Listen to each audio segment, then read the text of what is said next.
It was a phone call. A shul member called me and had a request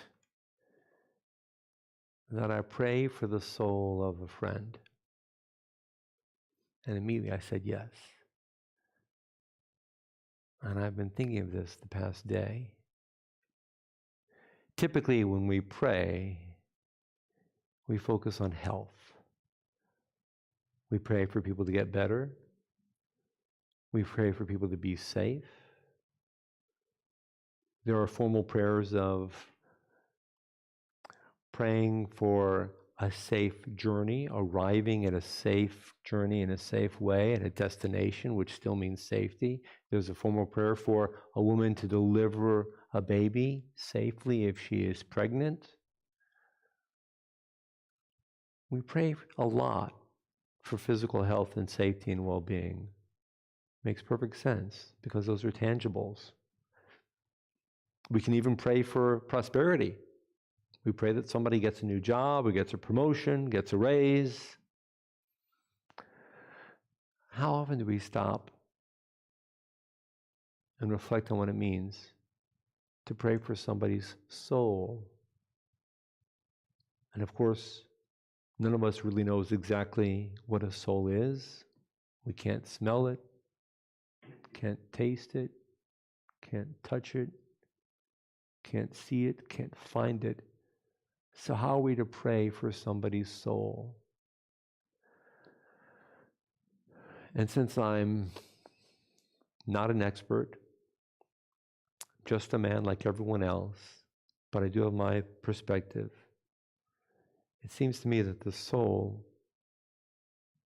is that unique part of the individual that, in addition to his or her body being different than everyone else, is differentiated from everyone else. I believe that there is something that drives you and me, not of the physical, not of the mental, but there's a quality. And then because I lack for words, I rely on the Torah. And within the Torah is the presentation that God experienced the opportunity to share an essence of God with that first man, that first woman, Adam and Eve. And God breathed. And God, who doesn't have lungs or mouth, shared something that you and I have inherited ever since, the breath of a non-breather.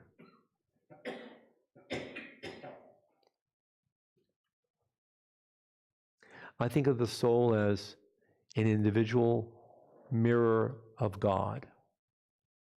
Every one of us is a little mirror of God. And again, God has introduced us at the very beginning of the Torah as transforming chaos into beauty, putting order into darkness, bringing a spirit to a place that had no spirit. So if you ask me what the soul is, it's that you and I have the power and the capacity to bring the spirit to a place where there has been no spirit, to bring beauty into darkness, to bring light into confusion, to bring care and creativity in a place that has no creativity, no compassion, no opportunity for growth.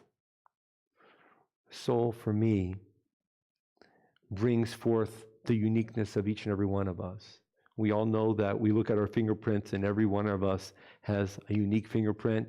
Of the 10 billion people ever to have lived and living right now, 100 billion fingerprints, everyone is unique. But that's only of the physical. Same with the retinal print.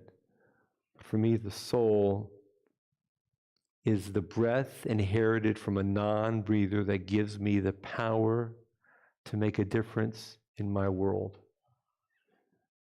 In order for me to understand that, I recognize that I am absolutely unique. And there's a teaching again from Nachman of Bratslav who says that every morning you should wake up and you should look at a little piece of paper in your pocket that says, the entire world was made just for me. That's how important I am. But I also have to remember that every other person on the planet has that same piece of paper in his or her pocket, that the entire world was made for him or for her. So while I maintain a sense of awe and grandeur over my having received a breath from a non-breather that brings creativity and meaning into the universe, I also remember that you are equally precious. You are infinitely precious. You are above all cherished, and so you and you and you. That for me is the soul. So when somebody asked me this morning to pray for the soul of a friend, I realized that the priority of that friend is uppermost in the mind of the shul member who contacted me, and so I had to put the priority of that friend over and above my own priority. And that's how I began to pray for somebody else's soul.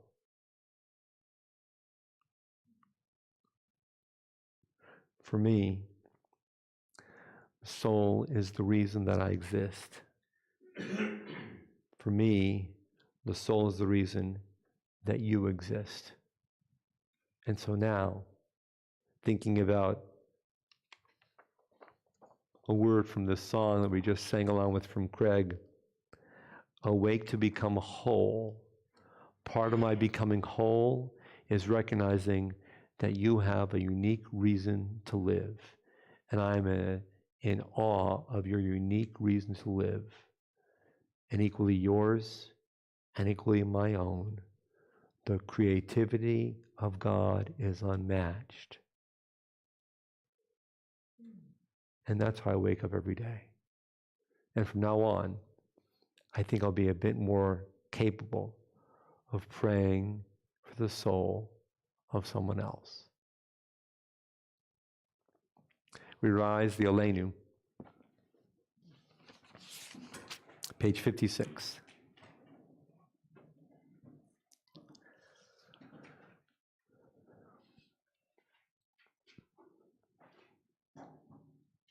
Aleinu l'shabeach l'adon hakol, latet gedula liotzer breshit, shelo asanu k'goyei aratzot, velo samanu k'mishpachot adama, shelo sam chelkeinu kahem, v'goraleinu kechol hamonam, V'anochnu korim Mishtachavim umodim Lifnei melech Malchei hamlachim HaKadosh Baruch Hu Shehu noteh shamayim v'yosed haaretz U'moshav yekaro b'shamayim mima'al U'shchinatu zo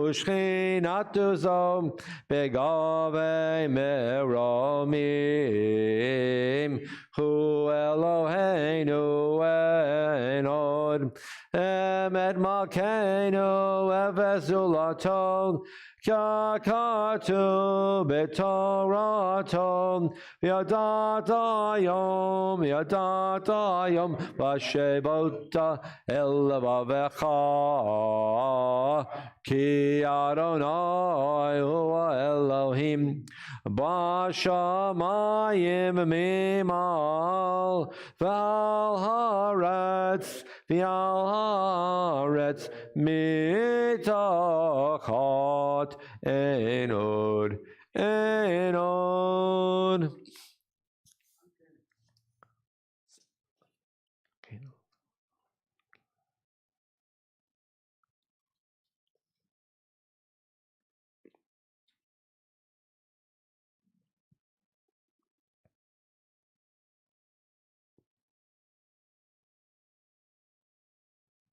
ככתוב בתורתך, אדוני ימלוך לעולם ועד, ונאמר, והיה אדוני למלך על כל הארץ, ביום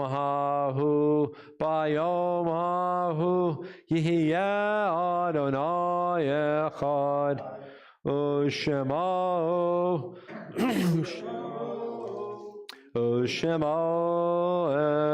echad. In a moment, the Mourner's Kaddish on page number 58. And on this Shabbos, we remember with great love Abe Plotka, Albert Lichtenfeld, Evelyn Handman, Eli Rosenberg, Ryan Scott Small, Arnold Corman, David Robinson, Max Dittman, Morris Hoffman, Ernest Singer, Annie Block, S.J. Rips, Leah Miriam Ginsberg,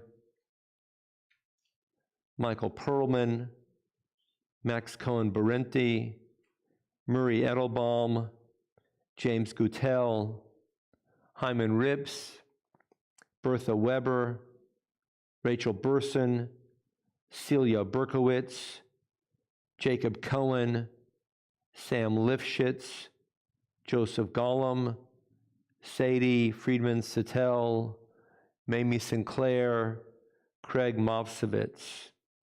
Are there any other names to mention this evening?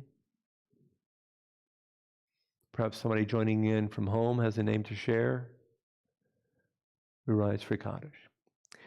Yitgadal v'yitkadash shemei Rabba. Amen. Be'olma divara chirute v'yamlich malchute b'chayechon u'v'yomechon u'v'chaye dechol beit Yisrael ba'agala u'v'zman kariv v'imru. Amen. Yehei shemei Rabba mivarach la'olam olmei olmaya.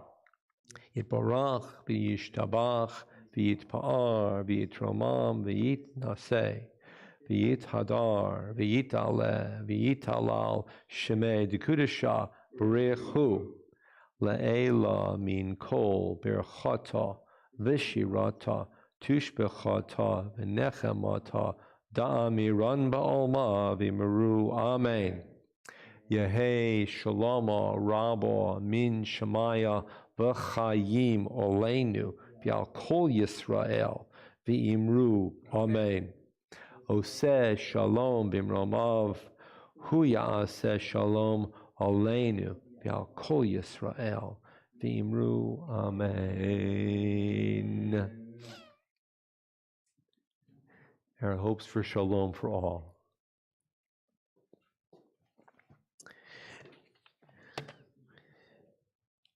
And we'll conclude with a new song from Rick Recht, Yes Shalom. Shalom obviously means peace. There will be peace. And the transliteration is before you on this new song sheet. It's primarily Hebrew, but the translation is at the very bottom. And so you'll learn what the words are as we conclude with Yes Shalom. Yes Shalom means there will be peace. And after Yes Shalom, we'll make Kiddush and Hamotzi.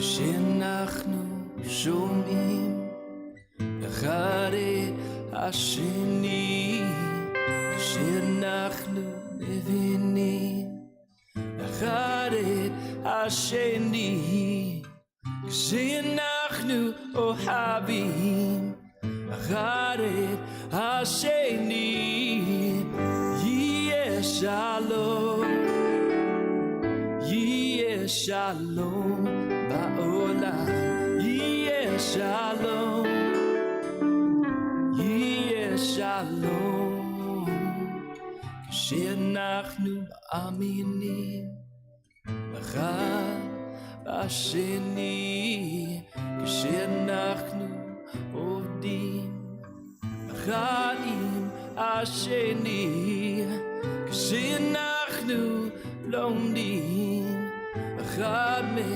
מהשני, יהיה שלום, יהיה שלום בעולם, יהיה שלום, יהיה שלום, כשאנחנו מאמינים שהשונה הוא יפה, כשאנחנו מאמינים שכולנו משפחה אחת, יהיה שלום, יהיה שלום בעולם, יהיה שלום, יהיה שלום, יהיה שלום, יהיה שלום בעולם, יהיה שלום, יהיה שלום, יהיה שלום, יהיה שלום בעולם, יהיה שלום, יהיה שלום.